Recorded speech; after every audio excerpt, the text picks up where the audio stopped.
Welcome to Lead with Clarity. This is a space for leaders who want to grow without losing themselves in the process. Each episode is a short reflection on leadership, influence, and the inner work that shapes how we show up for others. Not hype, not noise, just clear thinking for the journey of leading well.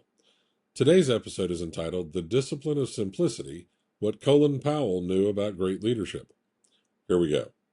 There's a moment in almost every leadership crisis when someone in the room finally cuts through. The arguments stop, the slides stop, and one person says with quiet confidence, "Here's what we're going to do." That moment has a name. It's called leadership. And it almost never belongs to the person with the most information. It belongs to the person with the most clarity. Today we are sitting with a quote from Colin Powell, one of the most consequential leaders of the 20th century. And what he said about simplicity should reshape how every executive in a complex organization thinks about their role.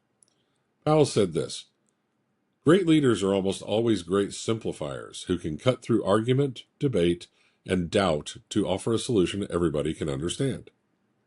Not simplifiers of the problem, simplifiers through the noise around the problem."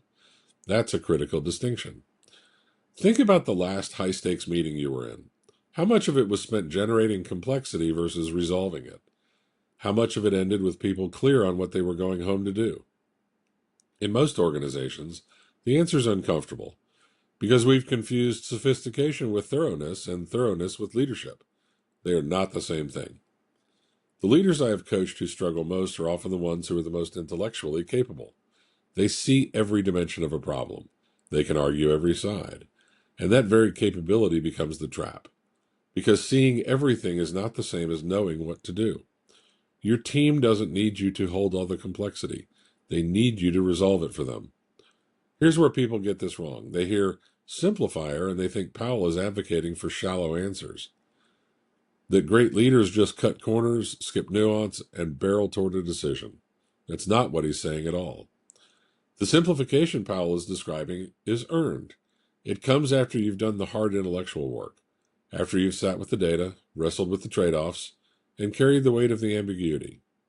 The simplification is the output of that work, not a shortcut around it.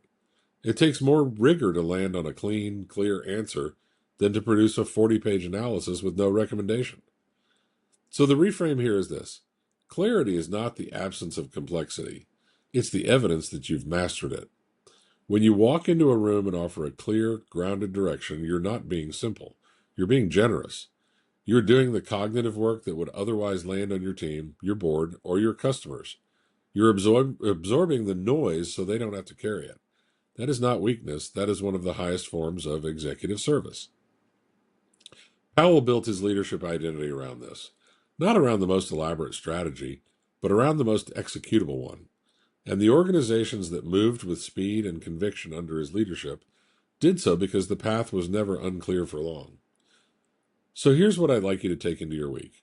Think about the one context in your work right now where you've been holding complexity without resolving it. A decision that keeps getting deferred, a team that keeps spinning, a message that keeps coming out longer than it should.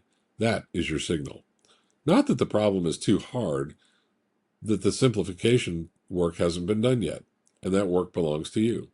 Not to the next meeting or the next report, to you before you speak. What would it look like to cut through that noise this week?